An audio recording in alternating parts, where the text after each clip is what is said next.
for enterprises is to have and also the decentralized aspect of Bitcoin, because geopolitical events are going to happen or not. There's a lot of uncertainty. Markets don't like uncertainty. They like clarity. They like, have facts. Bitcoin actually generates the facts. The protocol it's clear as day how Bitcoin works. There are no surprises. Bitcoin doesn't surprise you in that matter, right? Bitcoin surprises you maybe in terms of adoption. Companies, reaching out to us, adopting Bitcoin, let's say, and use Bitcoin for treasury strategy purposes, mainly at the moment. And this adoption to see and how it plays out is extremely fascinating. Perceive Bitcoin as a store of wealth to pass on into the next generation.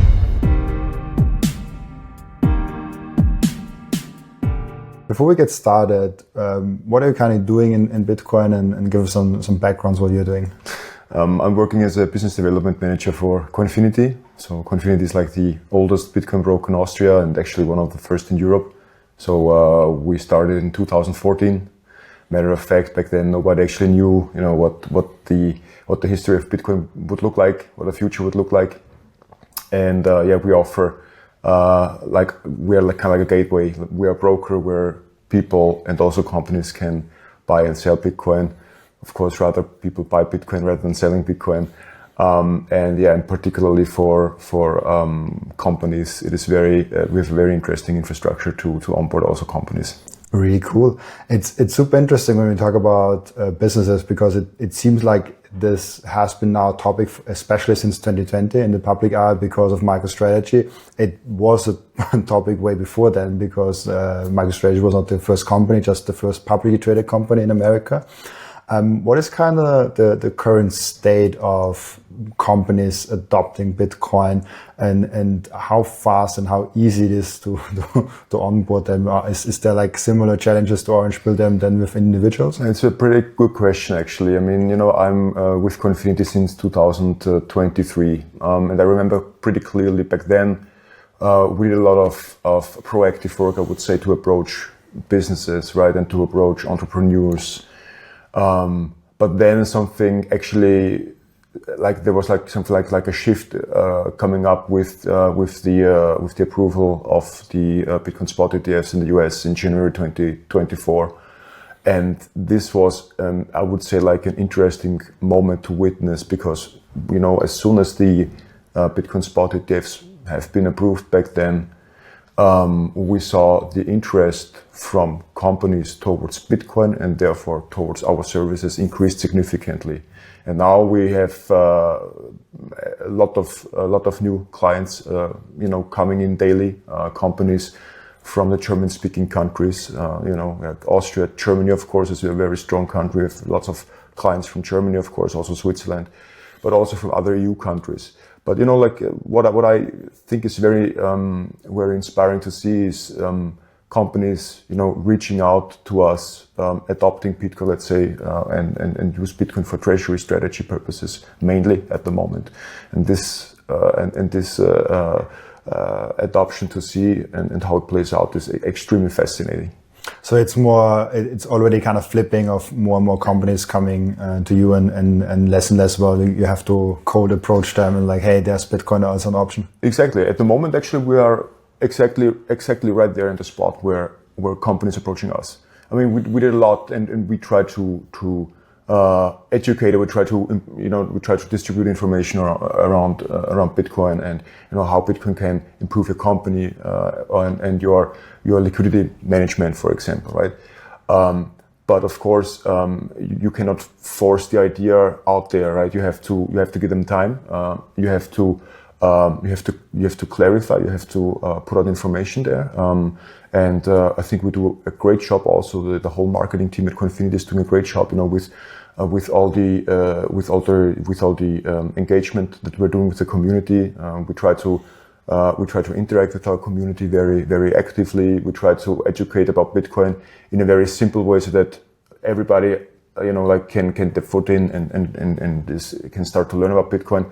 And when it comes to enterprises and companies, mainly they have a pretty good idea what Bitcoin is. Most of them, they actually kind of know what they want when they approach us, when they approach me. I don't have to, let's say, orange pill them or something like that. I don't have to, plant an idea in their head. It comes from them, which is extremely fascinating to see. And also, when you take a look, who are those companies or from which industry they're coming. Yeah, there are so many great stories I can't tell and I will tell today. But yeah, it's extremely fascinating what we are seeing. And, also for me, it is very interesting to see that you see the Bitcoin adoption in terms of enterprises embracing Bitcoin. I see it in the first row, and it's actually happening. Interesting. You said one thing, how Bitcoin can help liquidity management. What is that? Like, how can Bitcoin help that? Like liquidity for enterprising companies, particularly for small and medium-sized companies, is extremely important. Like a company can survive, let's say, a certain time span without rentability, right? But they cannot survive without liquidity. So they have to have liquidity. They have to have a certain tool or a certain technique to store liquidity and to have liquidity accessible at any given moment when they need it.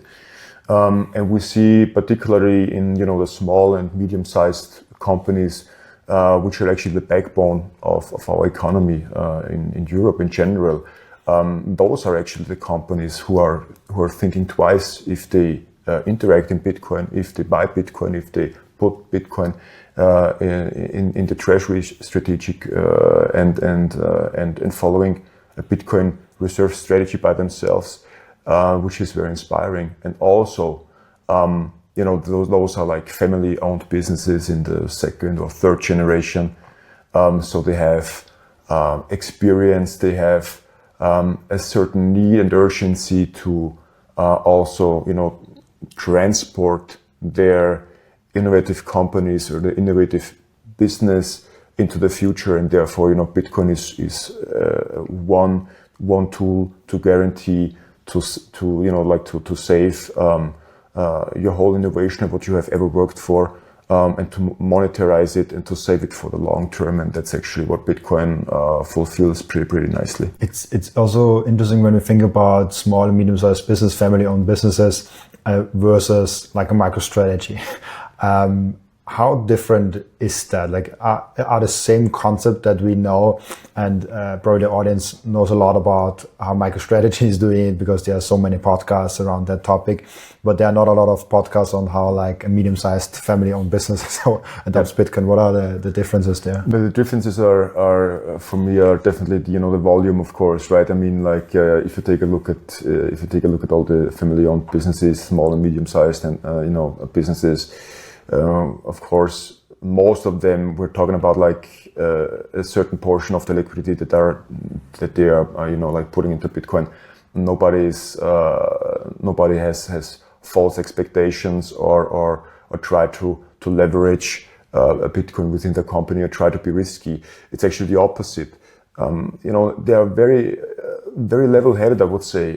Companies are very level-headed, so they make decisions where they anticipate a certain advantage for them, meaning that if you take a look in family businesses, they have to, or in general businesses, businesses have to run. You cannot compromise, for example, any strategic decision. You cannot allow that to happen, that this is going to compromise your business. You have to be accountable. You have to follow up on the revenue stream. You have to follow up on, for the employees, you have to have your financial situation in place and in order, but there's still a certain position of liquidity on the sideline. And some of them are actually like desperately looking for any alternative to use excessive liquidity and to try to find solutions how to store excessive liquidity in order to have like the power of their wealth stored into the future. And Bitcoin is actually, in my opinion, the only asset class that ensures that you can actually transport your wealth and your purchasing power into the future. And for companies, that's actually what is very important, because they have to make sure that they save their liquidity for the future. They have to reinvest. Some companies of them, for example, they have to make reinvestments in their infrastructure or in their business strategy. Therefore, they might need liquidity in the future. So Bitcoin is like one liquidity tool, I would say. But what is extremely interesting to see is, where does this capital actually come from that they are converting into Bitcoin? Where does this capital come from that they are going to transform into Bitcoin? And the extremely interesting thing is that most of the entrepreneurs, most of the businesses, of course, they're using excess liquidity, like cash, which is waiting on the sideline. Okay, I would say this is like maybe, let's say 40%, but 60% of the capital that they are going to put into Bitcoin is actually already in other asset classes in their companies. So meaning that, for example, they're doing like a rebalancing, I would say. And what I'm witnessing are three trends, clear and particularly three trends. Trend number one, entrepreneurs, companies, they're selling real estate. They're selling real estate to buy Bitcoin. Trend number two, they're selling gold, physical gold, and buy Bitcoin. And trend number three, they're selling stocks, or they're cutting their stock portfolio and they buy Bitcoin. So I would say like most of the companies, I would say 60%, they're making a rebalancing, meaning that they are cutting fiat-based assets in a certain manner, in a certain percentage, and they put the capital into Bitcoin. And that is actually very fascinating, because you have to imagine, like family-owned businesses, they're very level-headed, as I said, and what they're doing and their strategic decisions that they are making are very, very thought through in particular. They deploy money, it has to come somewhere. Before Bitcoin, what did they do? Then a company now all of a sudden, similar as an individual, has to play portfolio manager, has to see okay, what stocks are we buying? What real estate are we developing? No, that's not how it should work, right? You should just do your company thing and have a monetary asset. Exactly. I think that's actually the key. I think as entrepreneurs, they should have to focus on what the business is all about. Is running the business, is developing new ideas, is developing the business as it is, bringing it into the future, passing it onto the next generation, and having an hedge against an inflationary system where also maybe you have regulations to face as an entrepreneur, as a company. I think it is very good to have a certain ace that you can actually put on the table when it comes to store wealth for the long term and for your company.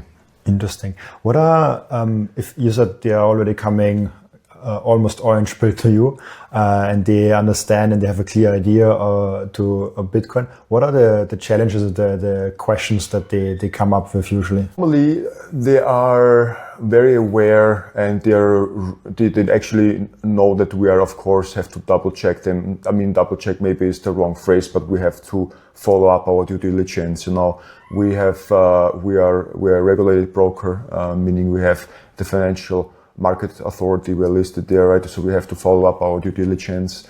We have to check, of course, the documents. They have to pass certain documents on when they run through the onboarding process. But this is something they already know, of course, and this is also pretty common and a normal thing to do. So it's a confidential act, of course, to pass us also financial reports so that we have a chance and that we can follow up on the due diligence and also the anti-money laundering regulations, that we actually check the company that is coming in, that is actually and that wants to buy Bitcoin. Because as I said before, we have also to check, where is this capital coming from, right? Sometimes I had the interaction with some entrepreneurs saying, all right, Raimund, see, I have 2 million euros in my bank account, right? You see 2 million euros are there, I just want to buy Bitcoin, And I said, okay, it's fine, of course, there are no limits. You can buy Bitcoin through us for 2 million, 10 million, no problem. But having the capital sitting in your bank account is one thing, right? But we have to make sure, and we have to check, how this capital actually come into existence, right? It has to come from somewhere, right? Of course. So That's actually, but this is something very common, and companies are very aware of that. So as I said, the most easiest thing companies buy Bitcoin is, they passing the annual financial report to us. We evaluate them. You say we're giving them certain, like buying limits that they can buy Bitcoin in accordance with their expectations, and then they follow up and buy Bitcoin through us. It's a very simple and very fast evaluation process, I would say. And I think we are super fast. I mean, I remember we ran through the onboarding process with one company within 12 hours. But that was the fastest one. Normally, I would say when a company reaches out to us, passing us the documents, like from the documents that are necessary, is like the certificate of the ultimate beneficial owners, for example. As a financial reports, passports and whatsoever. But normally when we have all the documents together from the clients, we run through the onboarding process, meaning in between 2 to 5 days, they are good to go and they can buy Bitcoin. Interesting. Yeah. I mean, as a company, you anyways have to do that, right? You for income, you have to the receipts, and for the expenses. So they usually, most of them should have those documents ready. Yes, exactly. But sometimes actually you would wonder, maybe you will face other expectations also from clients, right? And from companies. It can also happen that maybe, the current annual financial report is not ready yet, right? And maybe, it's ready in a few weeks, and this actually, creates a certain delay within the process. But okay, that can happen.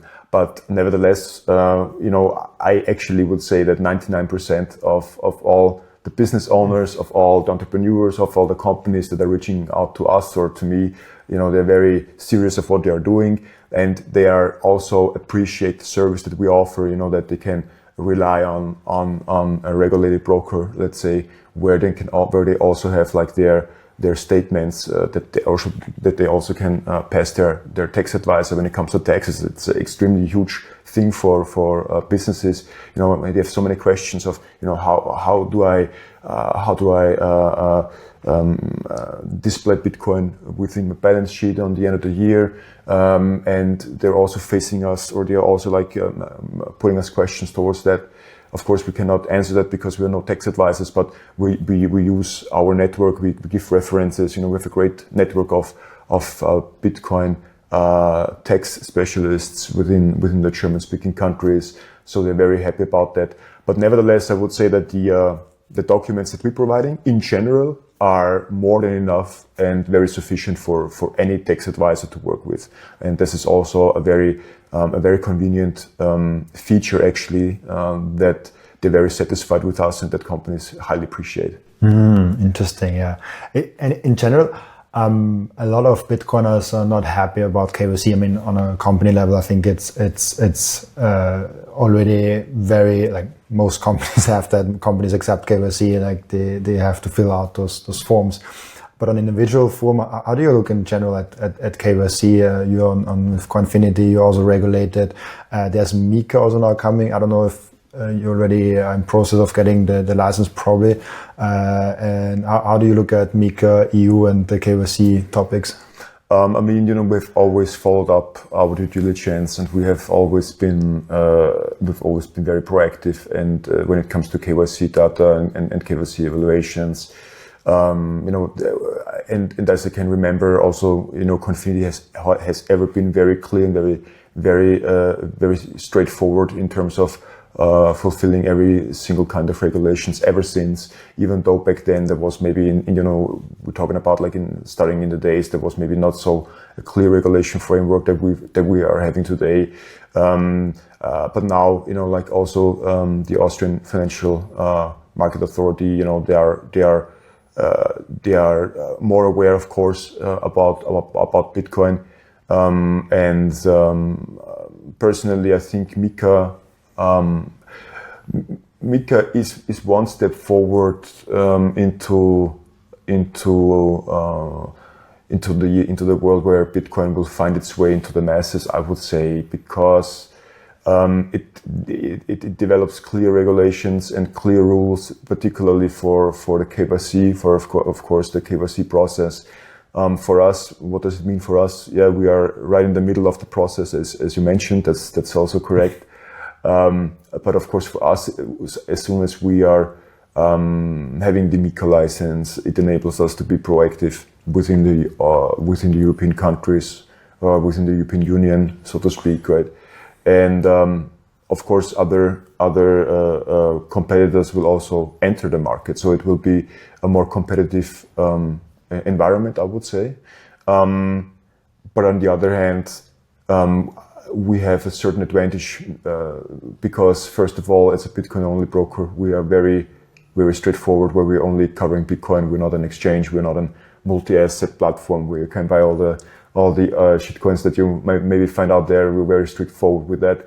Our clients appreciate this strategy, and I think the market is big enough for everybody. And I also did I saw one particular statistic that was mentioning that approximately 1% of all the SMEs are either way interacting into Bitcoin, thinking about Bitcoin or holding Bitcoin. So 1% of all the small and medium-sized companies within the German-speaking countries. And if you put that, into numbers, we're talking about 10,000s and 10,000s of potential clients out there. So I think, as I said, the market is big enough.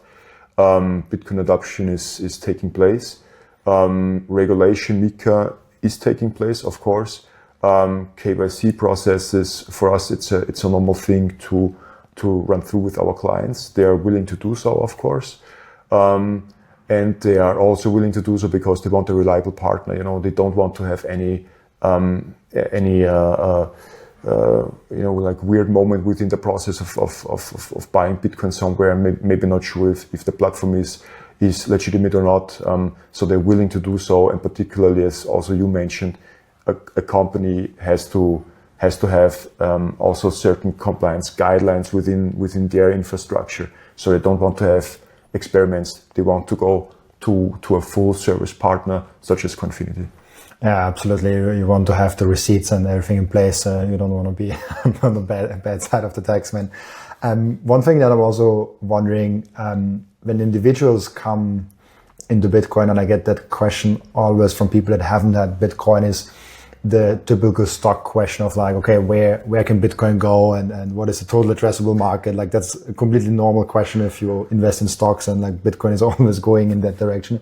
How often is that also happening with businesses? Are they asking where do you see Bitcoin going in the next 5 years? Do you have to answer those questions? That's a funny question. Actually, yes. Sometimes it happens. If I would say no, it's not the case, I would lie. Of course, you will face the questions, right? But of course,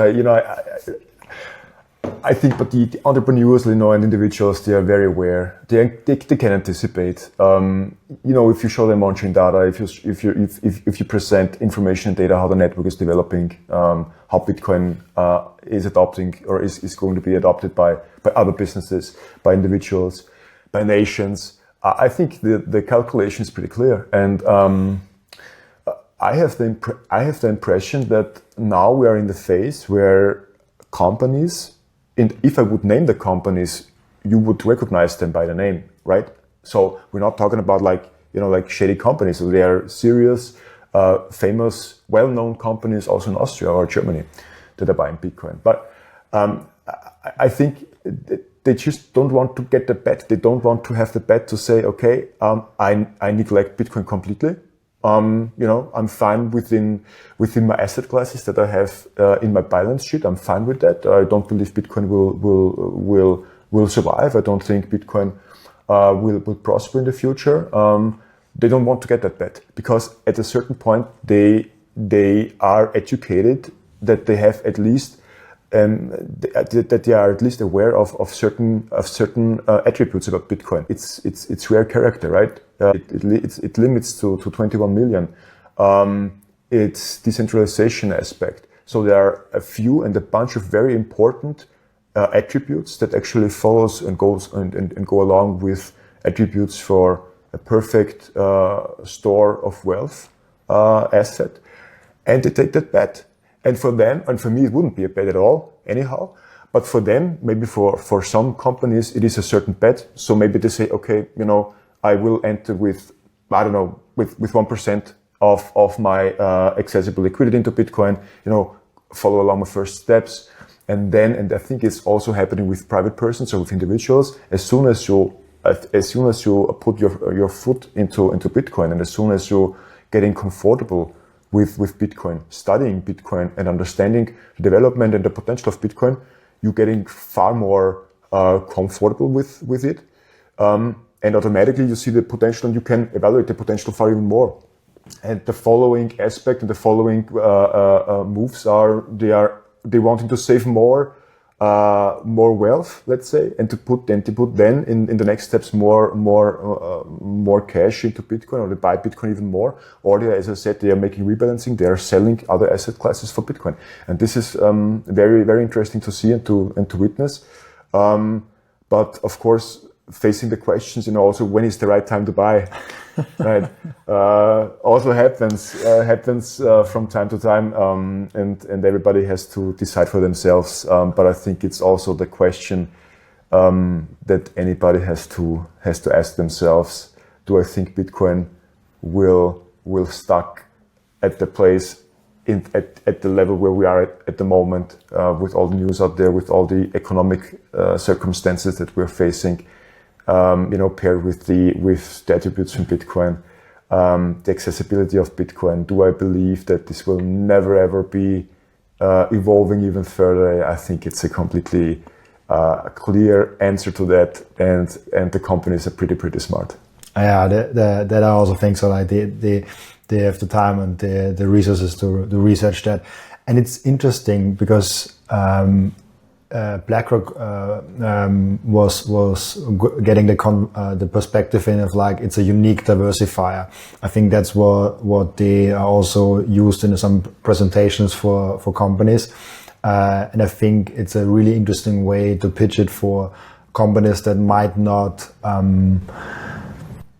not fully be orange pilled or might not fully get it, but they are like, okay, we have a set of stocks, we have a set of real estate, we have a set of gold, maybe even. Okay, Bitcoin would be probably a very unique diversifier to that portfolio. Let's put like 1% of our balance sheet and 5% of our balance sheet in there.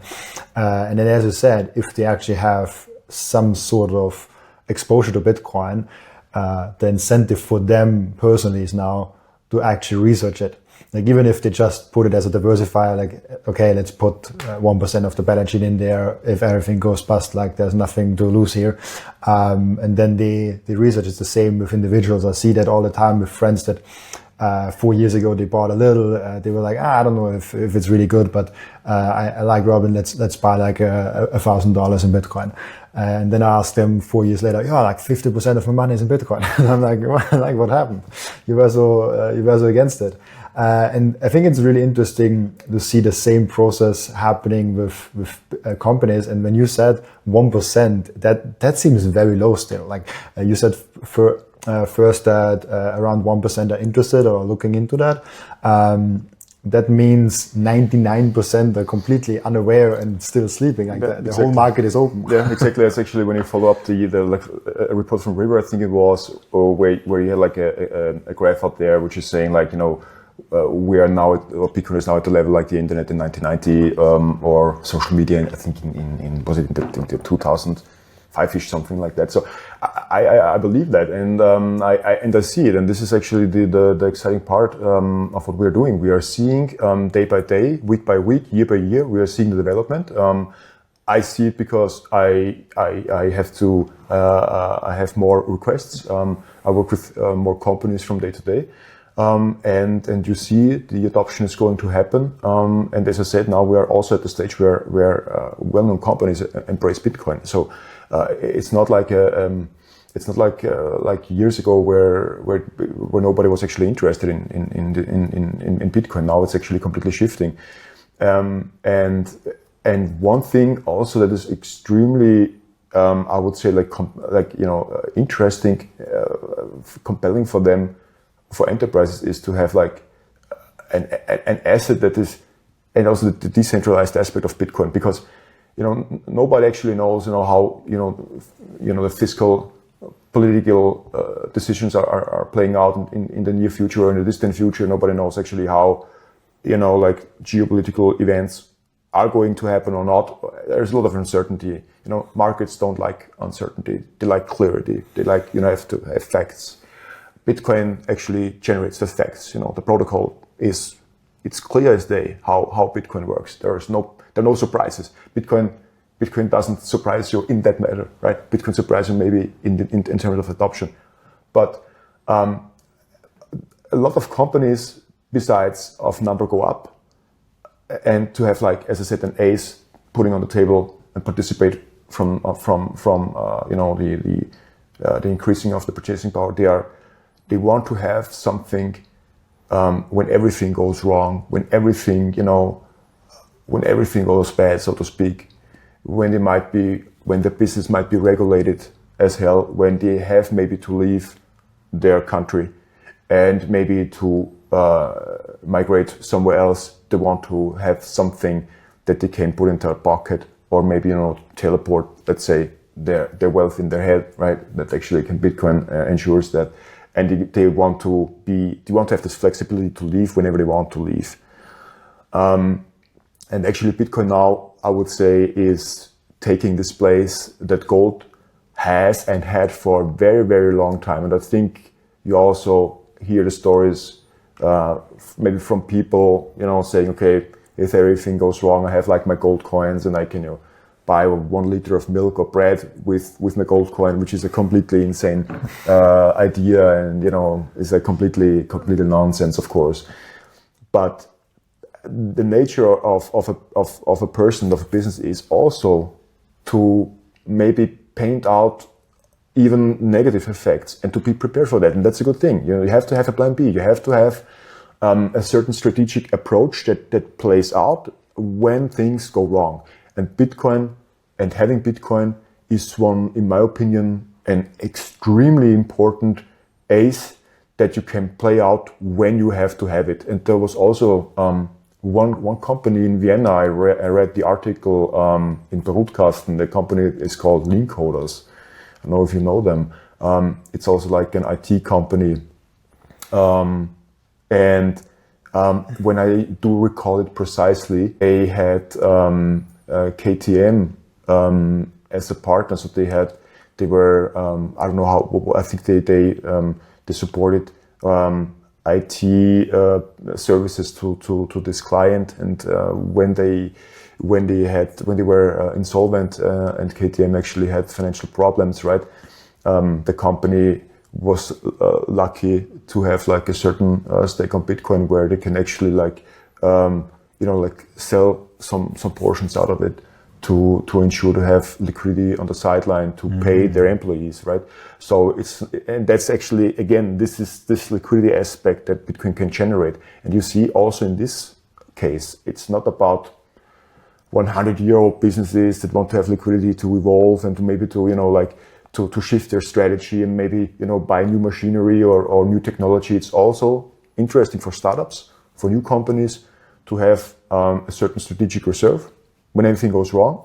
And for startups, it's normal. I mean, I think it's not easy to establish a business. And when so to speak, when things go wrong, you have a financial relief in your backpack that you can actually unload. And I think that's a pretty nice idea. I partnered up with Coinfinity. This is the most beautiful Bitcoin timepiece that I ever saw created by anyone. Look at that beauty. I love it so much. Coinfinity made a perfect Bitcoin watch. That's the perfect, subtle, elegant way to go out there and show that you are a Bitcoiner. And that watch brand is Bitcoin only. And Coinfinity just dropped a completely new and amazing Genesis edition of their watch collections. You have the date of the first ever mined Bitcoin block in there. And of course also the block height and which epoch we are currently in. I love the level of detail they put in this masterpiece. And make sure to check out those amazing Coinfinity timepieces down in the descriptions. I love those watches so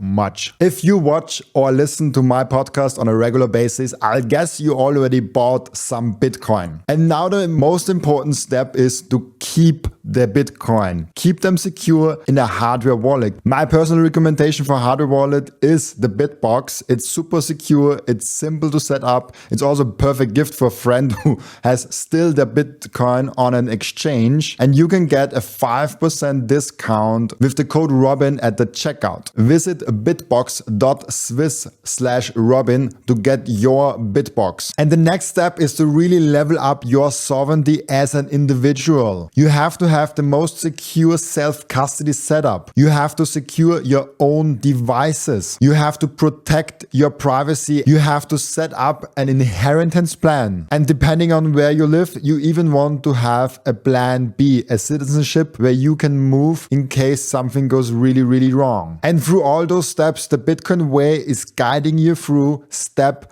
by step. And if you visit thebitcoinway.com/partners/Robin, you even get a 30-minute free call to find out how you can level up your sovereignty. And that's I think the major idea behind Bitcoin for people that even don't like it. I think there's a huge incentive even for people that dislike the idea of sound money. Even they have a huge incentive to adopt it in case something goes wrong. They're like, okay, maybe I don't like sound money. Maybe I like communism where there's centralized money, and I really like central banks. Like even if you're really into that, you're still very incentivized to get some Bitcoin in case it catches on, in case the central bank idea is actually as bad as other people tell you. So it's super interesting where Bitcoin just aligns incentives across the board, across nations, across like let's see the three countries that are now in with a strategic Bitcoin reserve. The first one is El Salvador, came I think in 2021. Then Bhutan came officially in 2024, even though they are doing it since 2019 or so secretly. They said later. And now America is like those three countries are very different countries. Like they're on a very different scale, but they all have the incentive to be in Bitcoin. And that's a magical thing where everyone has the same incentive to go onto that platform, even if you hate it, even if you hate Bitcoin, even if you hate sound money, you really have to adopt it at some point. Exactly. It's massive. And it's also interesting to see, how far we are at the moment. I mean, last Saturday I was in Vienna at an event for private investors. We had like a small counter there, right, where we with other exhibitors, and I recall lots of interactions with lots of people, from young to old, and they are so different. There are so many different people who are thinking about Bitcoin, and I made their 40-minute presentation there at this event. Like the room was packed full with listeners. So that shows also us that there is a demand, there is a certain interest towards the topic. People have a lot of questions, which I personally think is extremely important to have questions. You have to have questions, and you have to be skeptical. You should do your homework. You should research your questions if they arise, and you have to be open-minded. And I see there, and I also saw there, the openness from people to discuss Bitcoin, and it goes from young to old, as I said. And this is also very interesting to see that like Bitcoin is not like or I think that these days are over where Bitcoin is like this, you cannot touch it. It's like a digital kind of thing, and it's only like for nerds and like for teenagers or whatever. We are far beyond that. Bitcoin now actually approaches also older people. And matter of fact, sometimes I had these interactions with clients where they are thinking themselves, how can I transport my wealth to the next generation? How can I do that? certainly it's not a good idea to pass on cash or to save in cash, of course.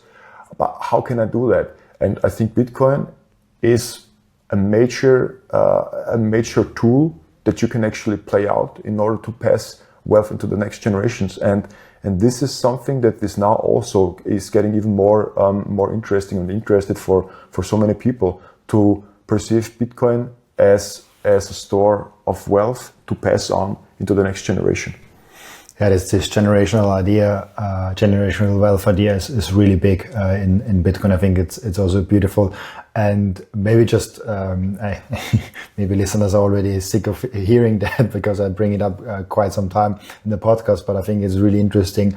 I look at my audience statistics on my podcast, and I have around 150,000 people watching in a 1 month period the podcast, with like, I think half of that is returning viewers.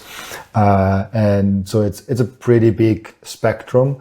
And I see over 7% of my audience is above 65 years old. Under my age, I'm 26, under my age is just 1%. And the rest is somewhere in between. I think the average age is like 45, 47 years old. And for a podcast that is where the host is so young, it really surprised me. It probably has also to do with the format, because I have a 1 hour long relaxed conversation. Maybe that's not something that an 18-year-old is very excited about. I was always excited about podcasts, even young, but I'm maybe not the average. So I do see actually in Bitcoin more, let's say, middle-aged people in Bitcoin with like 40, 50 years old, and not the younger ones under 30. Maybe also one reason could be it's just like a theoretical idea that I threw in here on the table, but maybe one thing is that, you know, you have like a fast living generation. I don't know what the generation is called. Is it Generation Z? I have no idea.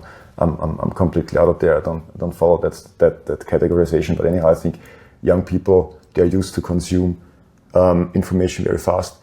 I think maybe it's not easy for them to follow along in a very fast moving environment.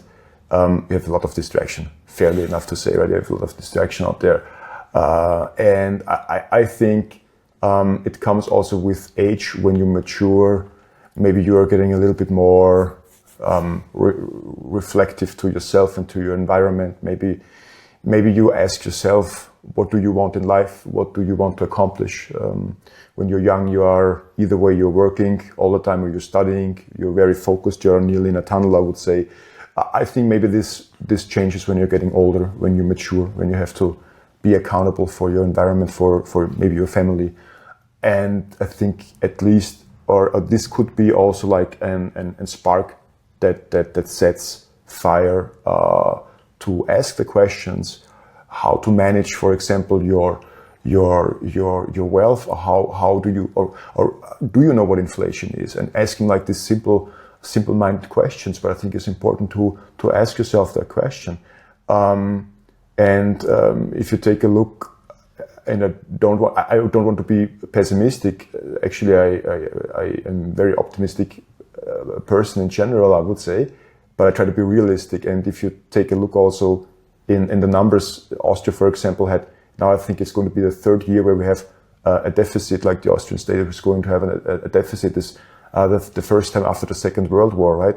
So something is not working pretty nicely here, and I think in general doesn't even concern Austria as itself. I think like a budget deficits, you see this across Europe and across the globe, and what this sparks is, of course, the inflation. And I think as soon as you are aware of what inflation is and how, for example, the political framework engages, I think you can anticipate certain developments, right? And saving, and I think Austrians in general, as I think Germans or even Swiss people, I think are very conservative and in general very strict in terms of saving capital for bad times, or for your own house or whatsoever, right? This was the idea, and maybe it still is the idea. But when you see all the toughness within the economic situation that you're facing all across the globe, might be a good idea to add some Bitcoin, might be a good idea to have diversification, and might be a good idea at least studying Bitcoin and build yourself an opinion around it, right? So that would be also a suggestion that I would speak out loud when I would have to when I would have to face that questions maybe from younger people. It's also under 25 or under 20 years old, you usually also don't have the financial problems, as you don't have a lot of money usually, or you maybe still live with your parents, that you might be in university and only have like a small side job, and if you only work as much as you consume, you don't have the problem of where to store your money, because when you think about that age ranges of 40 to 50, that's where you get more and more money, and you're also thinking about, okay, how can I provide maybe generational wealth, maybe how can I ensure my retirement. And I think that's just the age where the most questions about money come from. But to your point, it's very important, I think, from starting from like 11 years old, 12 years old to have small. It was super. I was from a girlfriend, a friend's party last Sunday, and I didn't knew a lot of people there. So someone brought a book for the kid with them as a present, and it was a book about money, and I was blown away. Like I did not have anything to do with that. It would be my perfect gift for a kid, but I didn't have anything to do with that. And I looked at that book, and the book had like, what is money? What's the history of money? And then there was one small thing, it's like, what is Bitcoin? And actually directly I was like, okay, where's the capital? Where's the Bitcoin thing? Let's see how much BS is in there. It was actually quite good. And I was surprised how nice they wrote about Bitcoin. Obviously it was not exactly how I wanted it to be. They had like, they listed some good things and some bad things, and the bad things were like environment and like things like that. But overall I was like, it is in there. They have only Bitcoin and not crypto. They actually have only Bitcoin written, what is with Bitcoin. They don't even mention crypto, which I think is a super success to have that in the book. And they actually explain, okay, what is proof of work? They explain the mining process. And I'm like, what? Nice. For a kid's book. And it was not a Bitcoin book, like it was a normal money book. And that was just a random story, which made me extremely bullish. I was like, wow, like Bitcoin really is deep into society and the finance world already. And sometimes I think we lose the appreciation of like how far we have already come. Yeah, and that's true. And I agree to that. I was, a few weeks ago, I was at a symposium from the Austrian Economic Chamber. And there have been two speeches, right, two keynotes, and one was from a fund manager, and like the title was like Financial Market Trends 2025, right? That was the cliffhanger right there. And I thought, okay, let's see what he has to say, and what are the financial market trends. And matter of fact, he mentioned Bitcoin 4 or 5 times. He mentioned Bitcoin by its name 4 or 5 times. Like the room was full with maybe 500 people, right? Also from the financial industry sitting there. But it was not mentioned in the way that, for example, like you have, for example, like gold or the S&P 500 performing this and that, or the bond market is, at the moment at a certain ROI at. It was more like, dropping Bitcoin in terms of, mentioning as a payment. So they're like mentioning, when I would like to make payments for my clients or for my employees, I want to pay them in euros or dollars and not in Bitcoin. So he was referring rather in this kind of situation, Bitcoin. But either way, like mentioning Bitcoin and dropping, the term Bitcoin for 500 people I think that I thought that very interesting because at least some more people hear about Bitcoin. And I think now we are at a stage where a lot of people have heard about Bitcoin. Also, a lot of entrepreneurs and businesses have heard about Bitcoin. Some have an idea about Bitcoin, maybe stronger, maybe less strong. Maybe some are educated, some are not. But there is at least, I would say, a brand recognition based also on the logo. Also the term Bitcoin, it creates images in your head. So we're now actually in a very interesting pivoting moment, I would say, where Bitcoin is out there, and it's just like it's all about embracing Bitcoin from this stage on, right? And I remember also one quote from Leon Vankum. He was at Nico's podcast, I think 2 months ago, and Nick and Leon said something very interesting for me in there. He mentioned the way of monetarization for Bitcoin, and he mentioned that stage number one, it always starts with the characteristic of a collectible. Stage number two is it always follows up with a store of value. Stage number three is a tool of transaction, and stage number four is a calculation unit. And he said, and I agree with Leon 100%, we're now at the moment at the stage where we are talking about Bitcoin as a store of value, of course. And it's still an extremely interesting period of time to be, in the front line of the monetarization of that asset class. And I think as more businesses recognize that, and this is what I see, the more businesses are recognizing, hey, that's a very interesting, completely new monetary system that actually unfolds in front of me.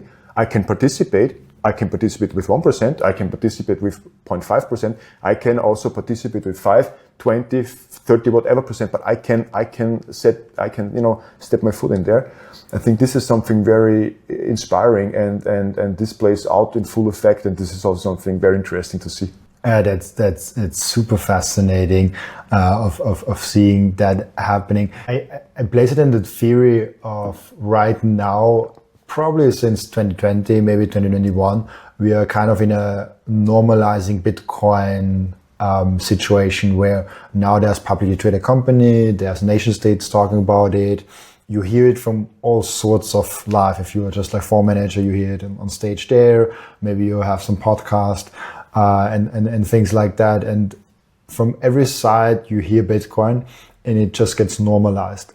People, even if they don't even have to really see that awareness, like intentionally, they just see it in the background, and that seed gets planted that Bitcoin is one normal asset.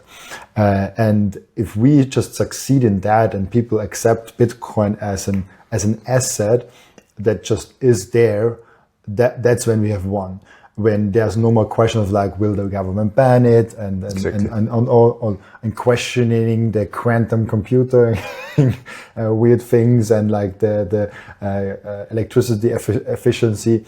If those things go away slowly with like BlackRock, with the nation states, with all those normalizing factors from top down, but also from bottom up, both factors are in play here. I think that's the moment where Bitcoin just will probably reach that parabolic moment where Bitcoin, like, of course you have to have Bitcoin, right? I agree. And also one interesting aspect I think that is also interesting to mention, if you take a look at the allocation, which kind of group or entities hold Bitcoin. Probably the chart, 21 million, 1.5, 1.2 is going to still be mined in the future until 2040, whatever. But you see in that graph that nearly 70% of all the Bitcoin holders are individuals. I mean, you have to think about that.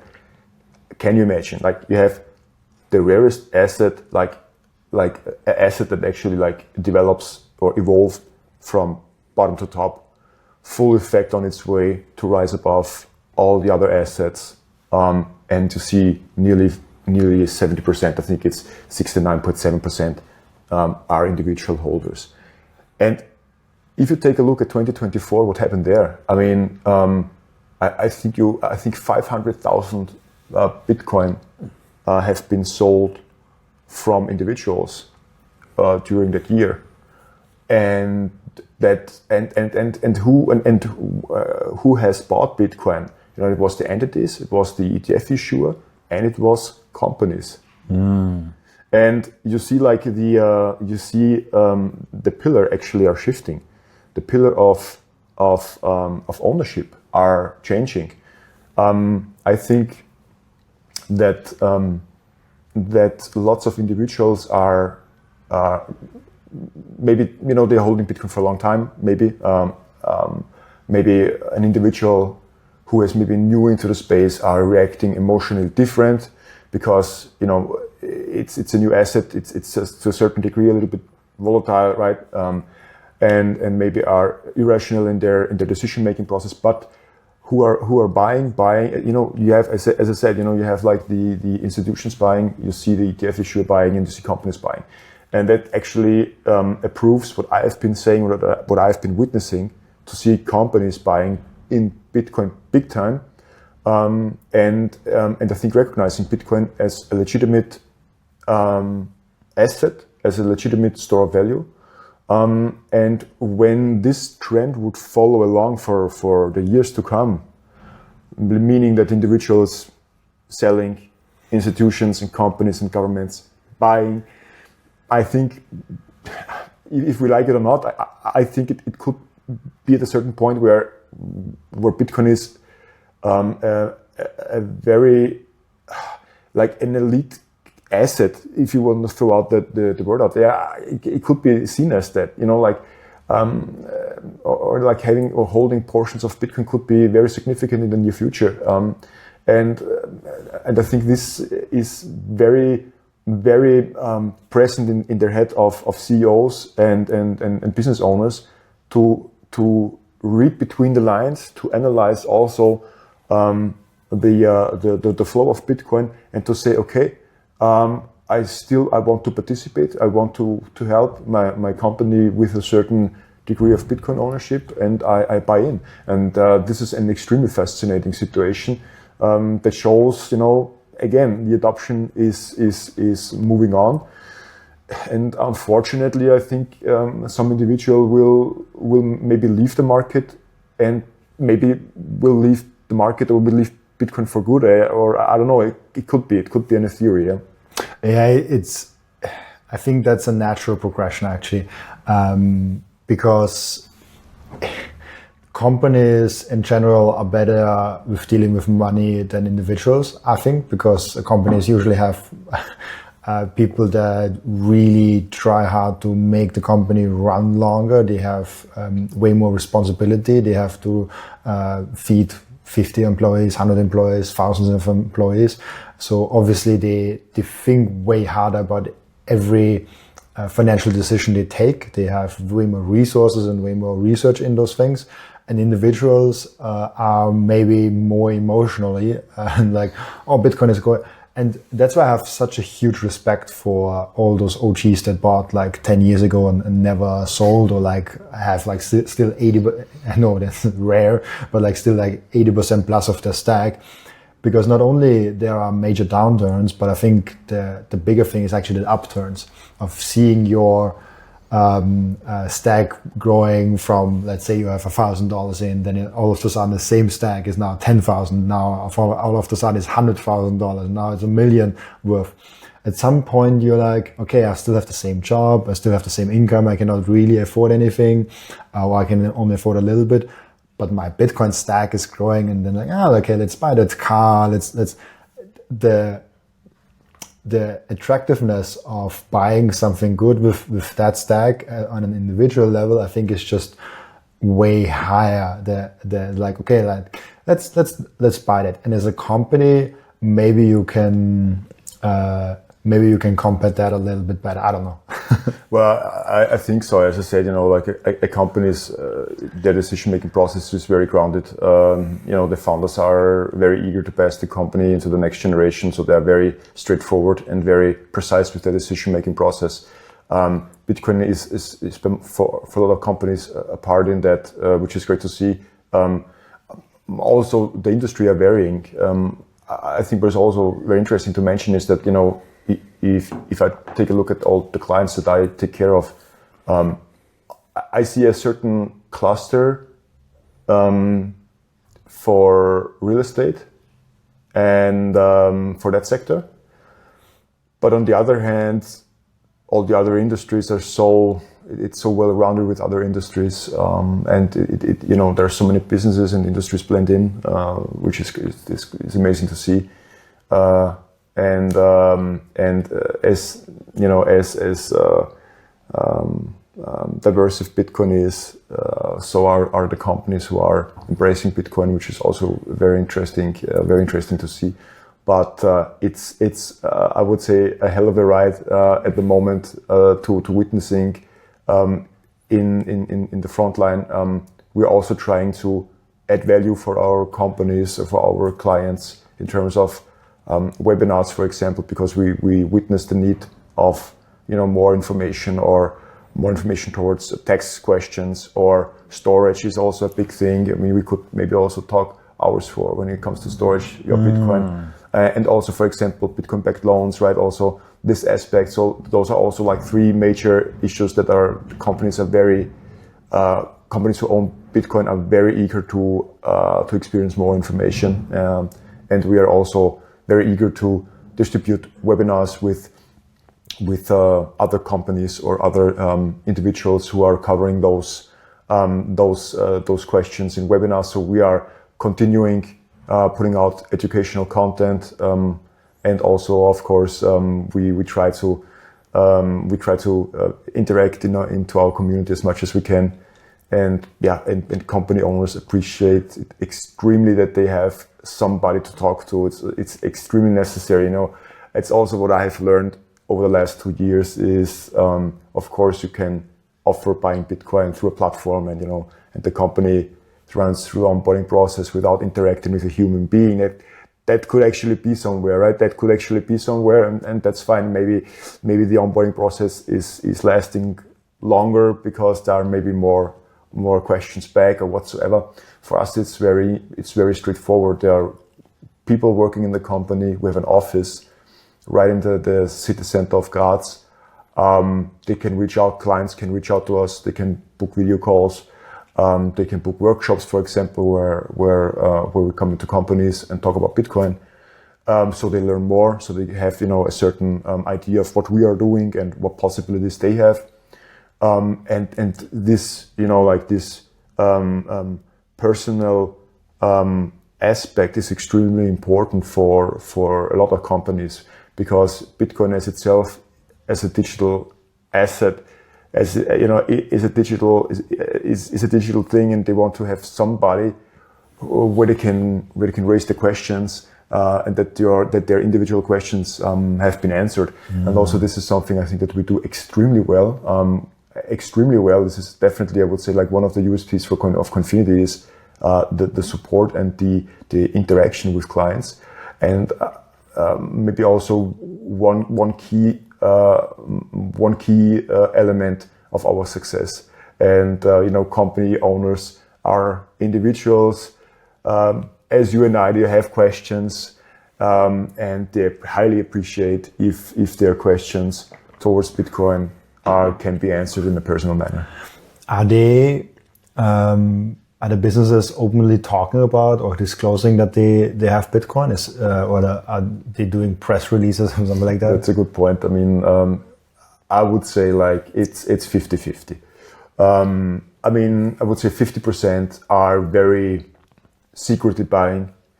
They don't want to be visible out there, which I also, of course, I understand. And the other half is active in the way of that they maybe mentioning us, right? Mentioning our service, mentioning that they are satisfied with what we are doing. Also, of course, I have companies where they try to integrate this Bitcoin spirit in their company. Speaking about, for example, saving plans for employees. So I have also a few clients, a few companies who are offering their employees saving plans into Bitcoin. And in Austria, for example, you have, I think it's 186 euros annually that you can use tax relief for your employees. And in Germany, I think it's a little bit, the amount of money is a little bit higher. I think it's 50 euros per month in Germany, if I can recall it correctly. And with that excessive money, right, that is more or less not as, can I say it in English, it's not that taxed, not executed by tax so far and so a lot. They can actually use this capital to follow along with Bitcoin saving plans for employees. This is also something that we're seeing. And great to see that also employees are taking an active role into their Bitcoin strategy. Matter of fact, for 2 weeks I was in a company. There was an employee who initiated the workshop there, right? So there was an employee there. He talked to the CEO. He mentioned the idea of Bitcoin, and he reached out to me, and I was there, and we were there in a very nice small group with the CEO. And we have been talking about Bitcoin, and I was very lucky and fortunate to answer also the questions of the CEO. And the funny thing is that also at the end, they come to the conclusion that, hey, maybe it's not a bad idea to study Bitcoin even more, right? And to interact into Bitcoin. It's all about how to explain things. It's all about how to interact and how to tear down barrier at in this particular stage when you have skeptic people or skeptic businesses facing Bitcoin. That's super fun to see employees saying like, "Hey, CEO, we need Bitcoin." Like, I have a financial idea here. I think that's the grassroots movement, and I think that's also something that every Bitcoiner can actually do. Of like, if they work in a Bitcoin in a company, is like, "Hey, like, why are we not doing anything with Bitcoin, or are we doing something with Bitcoin?" Or even small things like asking in a restaurant, "Hey, can I pay with Bitcoin?"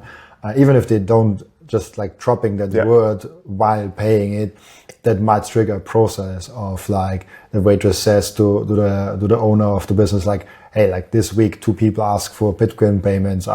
Should we do that once?" And maybe if it's not 2, maybe there's a third person asking. At some point, the owner is like, "Okay, let's look into this." So I think there's a lot of grassroots signal that can be done that actually has a major impact on a higher level of the business owner side, being they are adopting on the balance sheet, or also as a medium of exchange for, like, I don't know, for restaurants or something like that. I think that has a major impact. I'm super interested in this conversation with a CEO that they kind of got approached with those. I don't know. Can you say like what are kind of the questions? Like, is the usual thing with an individual orange pilling, those questions coming up in that? Is this a similar orange pilling story, or?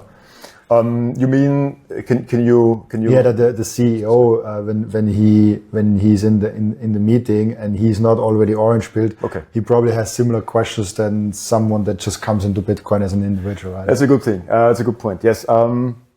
It can happen that you are in a workshop with the initiator, with the employee, with the CEO, and maybe other people, and you are explaining the origin of Bitcoin. You're explaining the history about money, very briefly, of course, but you try to explain Bitcoin. And it can happen that the CEO is sitting in his chair like that and doesn't ask any questions and doesn't speak, and it's just like watching maybe what you're saying for 15 minutes. Can happen. When you reach certain slides or certain contents, then this behavior changes immediately. And I can recall one such a meeting, which was very inspiring, a very, very great meeting.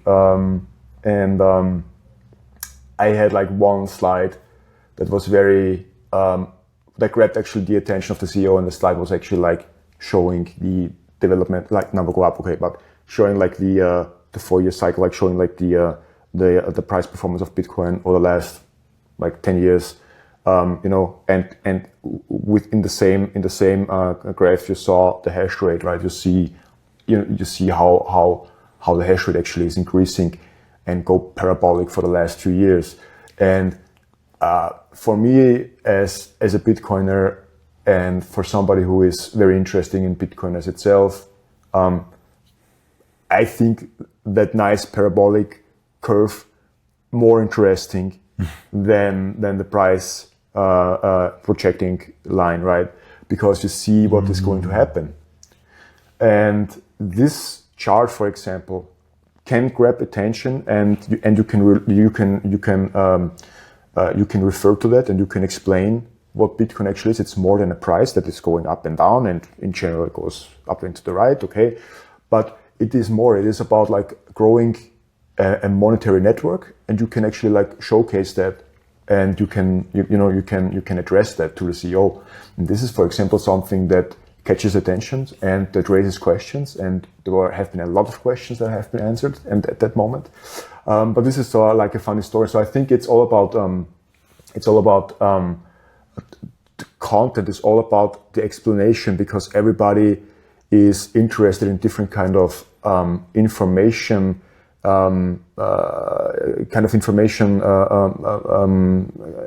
contents, right? So I think when you don't have any interaction about Bitcoin at all, and you have heard maybe Bitcoin once or twice, it sounds very interesting that Bitcoin is actually a protocol and monetary network that is growing, that is decentralized, and you see it in terms of, for example, the hash rate, how this network is actually rising right into the top. And therefore it's very interesting and compelling to maybe ask yourself, that's a very interesting question. As we have said before, right? We are now into the stage 2 where you have like this store of value character. So we're not into the transaction phase yet. Maybe it's a good idea to take a closer look into Bitcoin as an entrepreneur.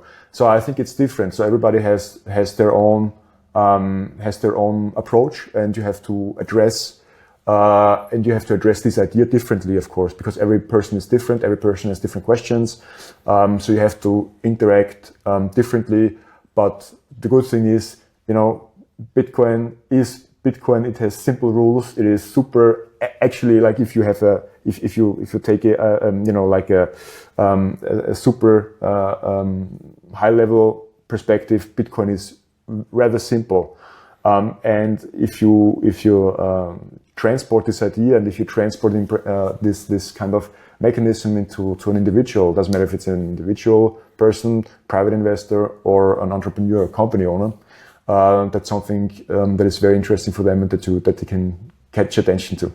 Absolutely, it's super fun that like number go up technology, but also hash rate go up with technology. I like the hash rate chart also way more. I think it shows how fast actually Bitcoin is growing, and I think it's actually a leading character, a leading metric for Bitcoin's growth in the future.